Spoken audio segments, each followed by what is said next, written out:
Okay, we're going to meet Tal Ben Shachar. Professor Tal Ben Shachar. Okay. Beautiful place. Very clean. Very nice. What's in here? This is a famous somebody. Samuel school.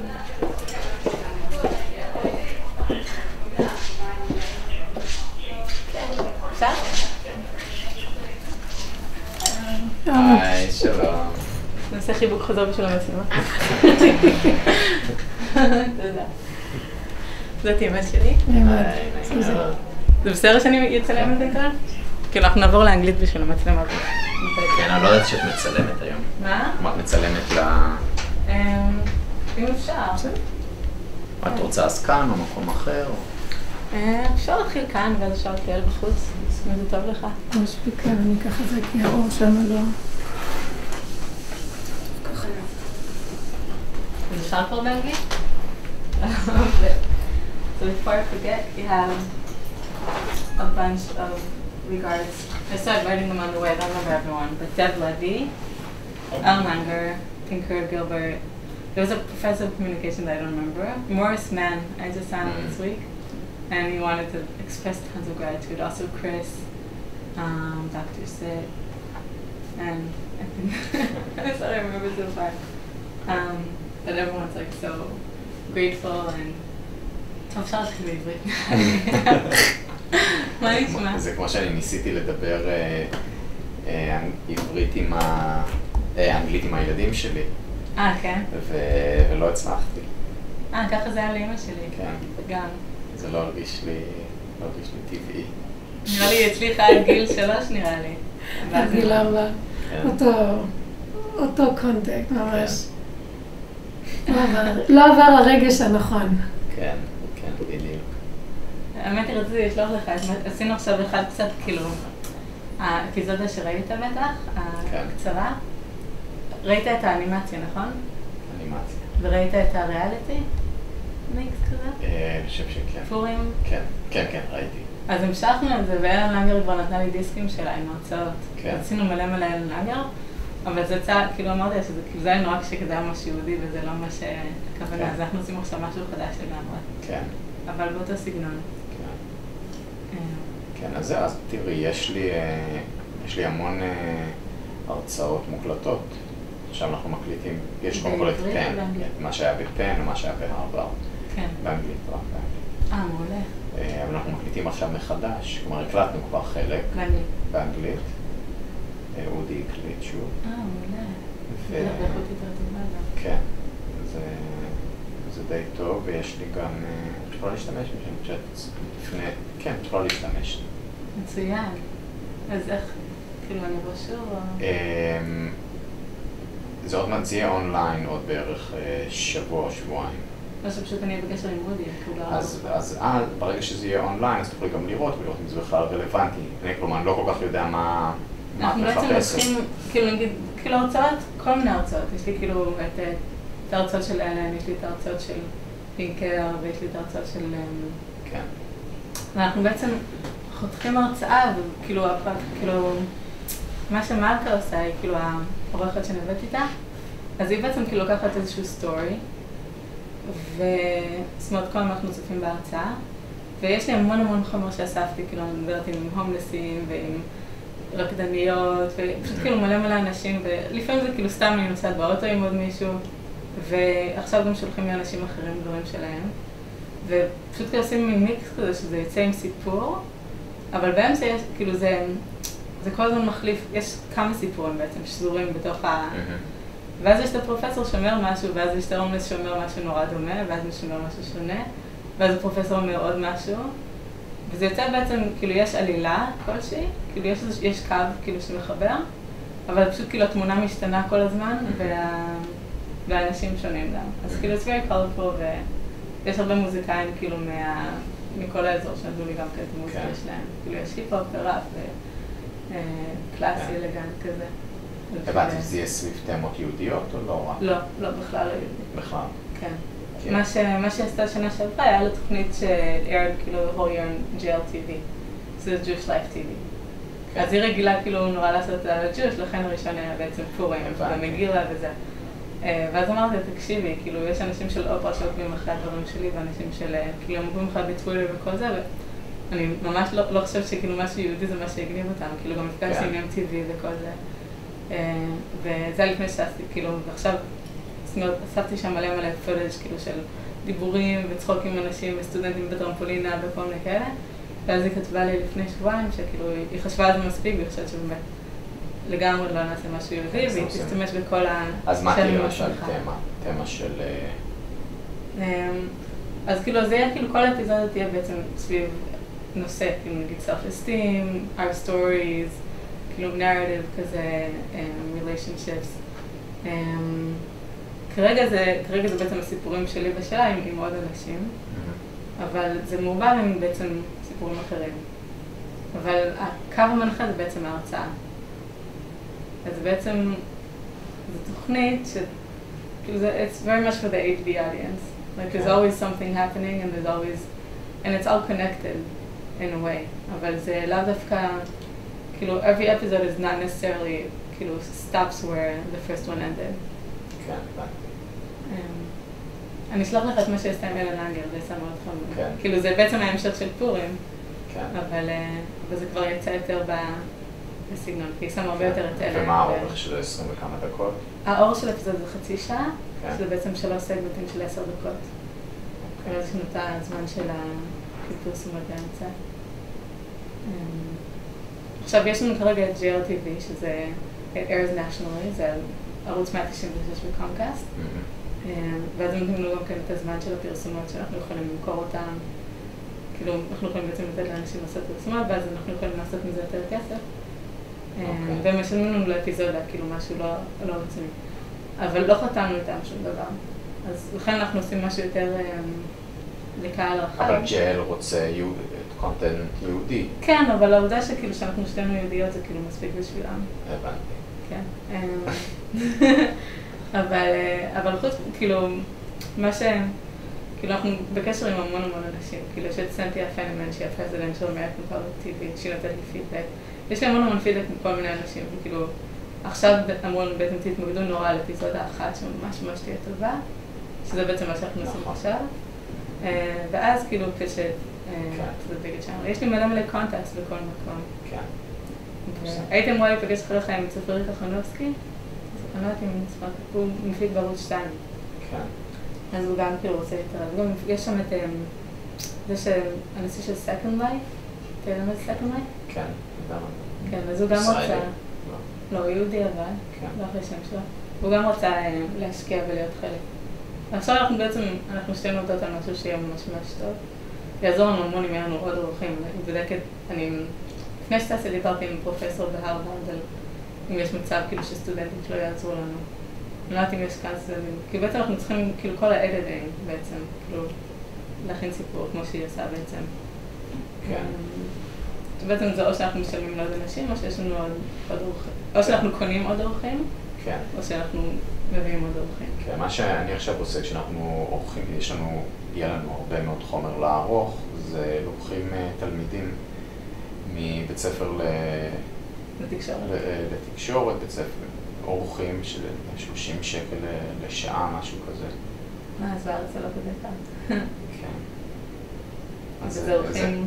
אורחים ברמה גבוהה מאוד. כלומר, להגיע למקום שהוא מספיק טוב, כדי שאנחנו נוכל להתחיל לעבוד על זה, כבר על הניואנסים, על הדיוקים. איזה סגנון אתם עושים? הרצאות. הרצאות. כן, זה לא... זה נורא שונה. כן. כי זה נראה יחסית... זה יותר לינארי. כן. כן. אני אשלח לך את ה... אני חושב, למרות שבטוח אני עושה את זה. כאילו קטע שהמשיך עליהם לנגר, כאילו שזה... כן. ממש יצא חמור. אז זהו, אז חשבתי כאילו שאפשר כאילו לדבר עכשיו, ואז אפשר גם לצאת החוץ, אז זה טוב שיש רקע שונה כל הזמן. כן. בסדר, אבל כמו ממה שאני מבין, רוב הזמן את תשתמשי בהרצאות, לא ב... זה בעצם בשביל הקטע האמיתי כזה יותר. כאילו אז... זה רוב האנשים, נגיד, ראיינתי את מוריס מן, למשל, ואני אעשה את הדבר עם אלן לנגר, שזה יותר סיפור כאילו משהו מהחיים. אני לא דווקא באה עם איזושהי שאלה, זה כאילו, מה עובר עליך עכשיו, או מה קורה כאן. כן. אפשר כאילו כמה מילים על מה זה פסיכולוגיה חיובית, או כן. דברים שלמדת בחיים, או... וכאילו זורמים עם השיחה בעצם. ואני גם רוצה, לא לשכח, אני רוצה לשאול אותך על ה... פגשתי, לא ג'וש, אחד מהסטודנטים כאן, דרך אגב, יש לך גם מלא דעה שהם סטודנטים כל הזמן. פגשתי סטודנט שאמר שאתה מעביר קורס על מדיה, על תקשורת. יש לזה? יש ממש ממש מעניין. אולי היה קורס אחד בתוך ההרצאה שלך שדיברת על תקשורת. זה מישהו אחר כנראה. כי יש מישהו שקוראים לו טל, אבל לא... אז יכול להיות. שמעביר. אני כבר הקלטתי, אמרתי, אתה בטח חוקר את זה קצת יותר. לא, לא, ממש. אוקיי. טוב, טוב, אז רגע, אז אני רק קצת יותר... רשמי. רשמי. אחרי גם אני יכולה לבוא שוב, החלטתי, הציעו לי להתחרות ולהיות מיס פיטנס, ככה. מה זאת אומרת? כי אני ממש משקולות וכל זה. כן. אז יש לי גוף נורא כאילו, כמו שהם רוצים. אז זה בסוף יולי. יש תחרות למיס פיטנס, יש לה? כן. זה סתם מתגלגל, כי איזו מטופלת שלי, ראיתי שיש לה קווים דומים לשל שלבית, אמרתי, אני אכיר ביניהם. כן. ואז הסתבר שהיא כל הזמן בתחרויות, אז היא הזמינה את שלבית לתחרות. מסתבר שבארץ אין הרבה מתחרות, היא עושה בטוח תקבלי מקום ראשון, בכל אופן, אז אני נשארת עכשיו חודשיים, אז אם אתה רוצה לפגש שוב, זה גם סבבה, יש לי הרבה זמן. קטעים. אז יש לך עכשיו תואר שני פה? בין תחומים? כן. אני לא שאתם רוצים שאני אשאר בארץ. אי אפשר בהתכתבות, נכון? בטח אפשר. אי אפשר בהתכתבות. אני עכשיו מתמקדת במשהו. כן. אחר כך אני אעשה. בזה. כן. כן, ובזמנו אלן אמרה שאני יכולה לעשות מזה דוקטורט, אבל לא עושה. כי if it's measurable, כאילו להראות שאנשים לומדים ממשהו, בטח. כאילו יותר נראה. אבל אני עושה כרגע, אני ממוקדת. So we were with Tal Ben Shachar, who was the first person I gave a preview already before, but I just gave Tal lots of feedback, lots of regards. I'm just really excited because Tal's really the person who started me seriously in positive psychology, and I owe him a million. And now we're here at Tal's office in Herzliya, Israel. And so hi. Hi. How are you? Nice to see you. I'm doing well. Tell me a little bit about, I guess, well, since we're not necessarily talking about lectures and everything, you can tell me a little bit about the transformation from Harvard to here. You know, we decided to return to Israel after our child was born. We wanted him to be next to his grandparents. That's David. That's David. Now we have 3 children. We have a daughter, Shirel, and a baby, Eliab.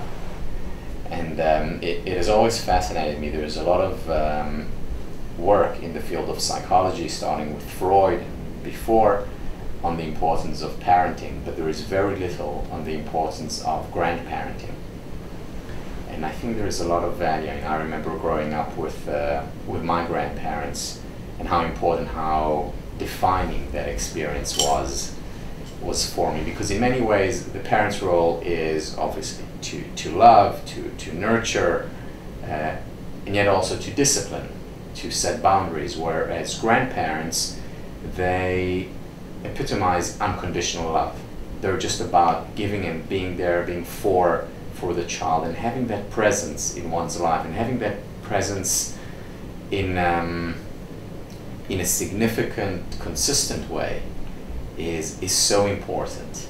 So we wanted to come back for the children to be with their grandparents. Necessarily like the grandparents, or just like the family, like the whole network? I think it's the family as a whole. I think grandparents in particular play this role, the role of unconditional love. I guess, can you elaborate a little bit? Like, why would a grandparent have? I mean, I'm already starting to assume why a grandparent and not the parent. But you know, it reminds me of a Mark Twain quip who said, if I knew grandchildren were so much fun, I would have had them first. So, and I think the reason why he said it is because, you know, grandparents are not responsible. Yeah, grandparents are not responsible. They are not. They don't have the role of disciplining their grandchildren. They're there to love, to enjoy, to in many ways reap the benefits of their hard work raising children. It's a good thing I have my mom here. Exactly, I'm a grandmother. You took the words out of my mouth. Actually, before we left, my brother's new wife, it was like a year, and about a year, she just showed us pictures of her little, of the, how do you call it, the embryo. Yeah. You just like see the head. Fetus. Yeah, the fetus. It was like, wow. It's incredible. It is incredible. And I think it's not only great for the grandparents, it's also equally great for the children. You know, one of the main things that I talk about in my work is this whole idea of unconditional acceptance, and drawing on the work of Carl Rogers. And yeah, you can go to a therapist and get unconditional positive regard, which is, you know, one of the role of therapists, but you have grandparents, and you don't need to pay the grandparents. On the contrary, they give you gifts. It's a win-win. You get what you get in the therapist's office and more. And they enjoy because of the whole giving and that's Smart. awesome. That's pretty brilliant. Sort of reinvented grandparents. I forgot what it was going to ask. Oh, the unconditional love. I just met, last week I went to one of my rabbis, one of the people that really affected me, Michi Yosefi. He was in the West Bank, and I remember I came to him and it was a very similar feeling like when I was driving. It was the same feeling of coming to you. It's like two figures who really had a huge role in my life. And I was like nervous, and when I met Michi, he asked me, how am I? And I was like, so this is and like, and then I paused and was like, do you know what?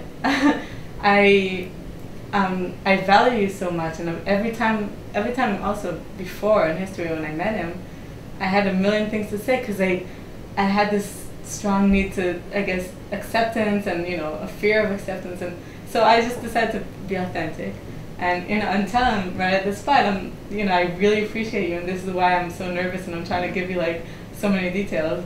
I just wanted to share the feeling with you.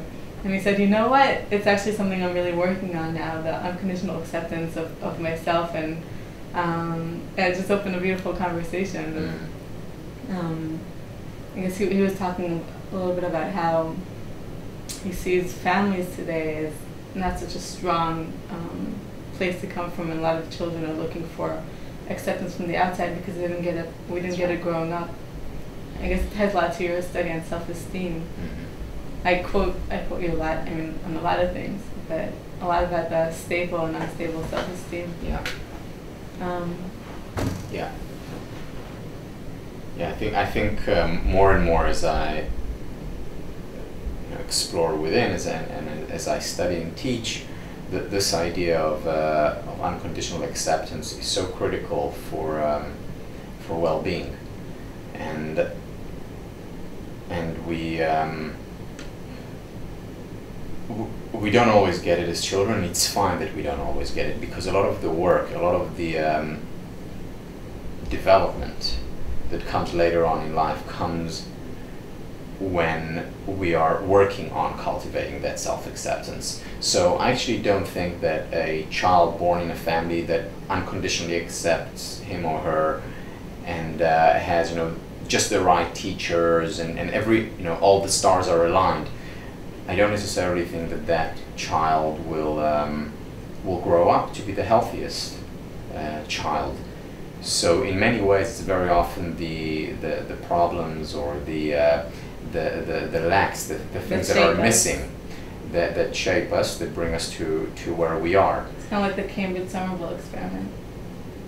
where they gave, like, every child got a coach and Yes, help and yes, in like, that too respect. much help. Yeah, it's that, but it's something else. It's something actually, it makes me think of Winnicott's work, where he talks about the good enough mother, where he says that if the mother was perfect, so to speak, so for example, would be attentive to every need that the child has, every time the child cries, would immediately run to the child and fulfill their, that missing thing, that child would not grow up to know how to deal with difficulties, with losses, and it would not necessarily grow up to be a healthy, independent child.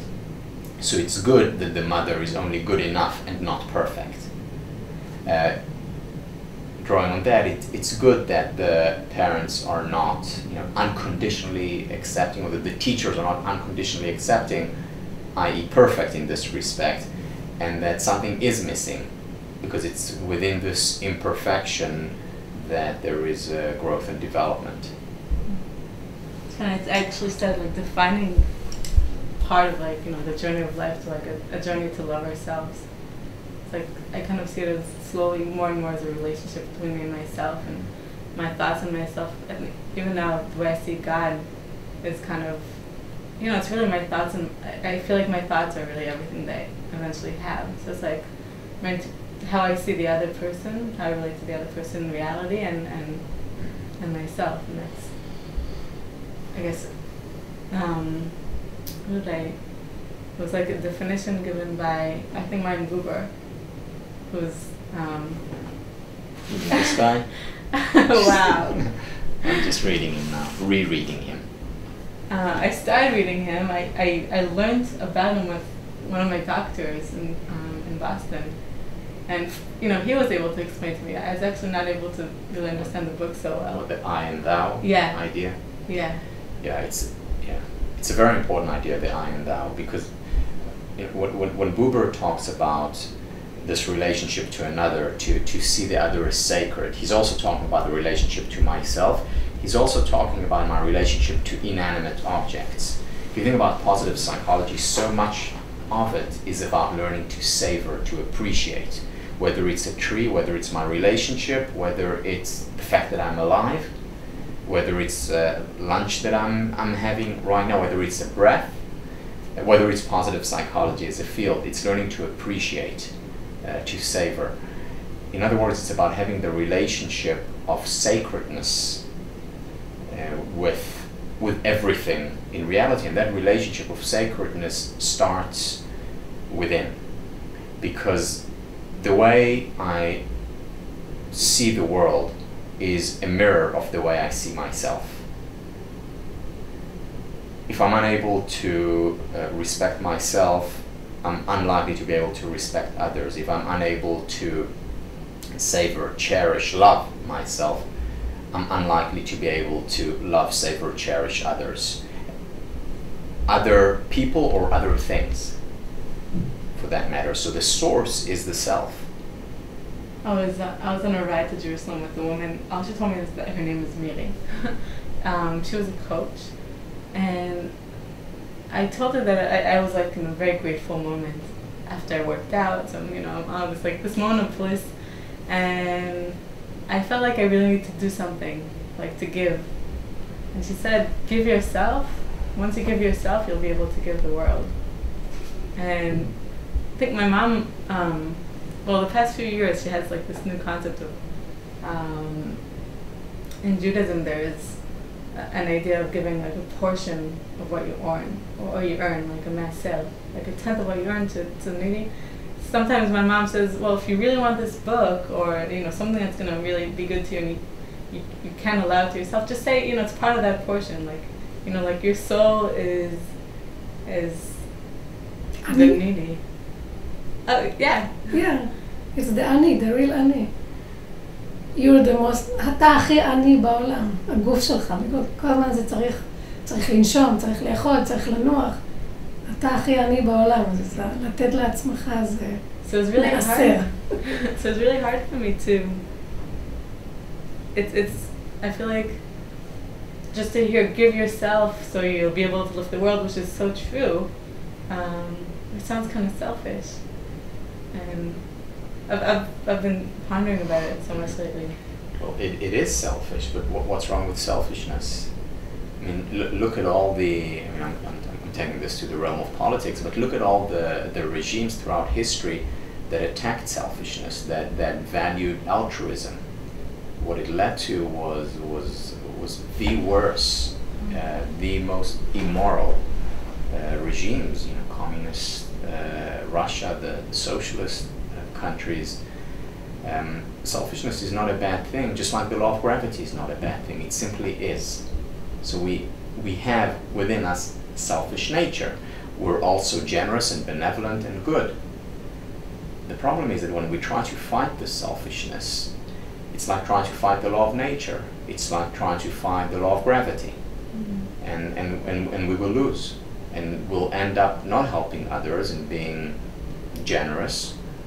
We'll end up being immoral, harmful, and very unhappy. So I think one of the most important things that people need to realize, to recognize, is that selfishness is not a good thing or a bad thing. The question is what I do with it. Because it's also selfish of me to teach, for example. And I tell my students this. I tell them, okay, so what would you rather have? What kind of teacher? Here is option one. Option one, I come to class every Monday and Wednesday. And I'm there because I really feel that you need positive psychology. I really don't want to be here. I'm actually, each time I come here, it's painful. I hate teaching, but I'm doing it for you. I'm sacrificing myself, my happiness, my well-being. I'm an altruistic teacher. Option one. Option two, every Monday and Wednesday, I come to class because this is where I want to be more than anywhere else in the world, because I love to teach, because it makes me feel so good to share the field that I care about most. Yes, I'm a selfish teacher. That's option two.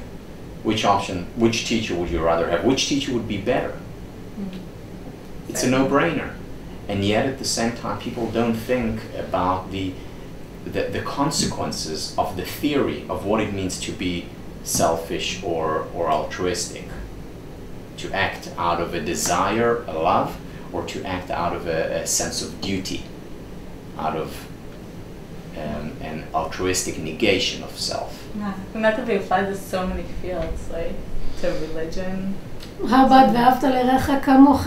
It starts with כמוך. Exactly. That's the whole thing. You know, love your neighbor as you love yourself. I mean, the self is the standard of love, and yet example.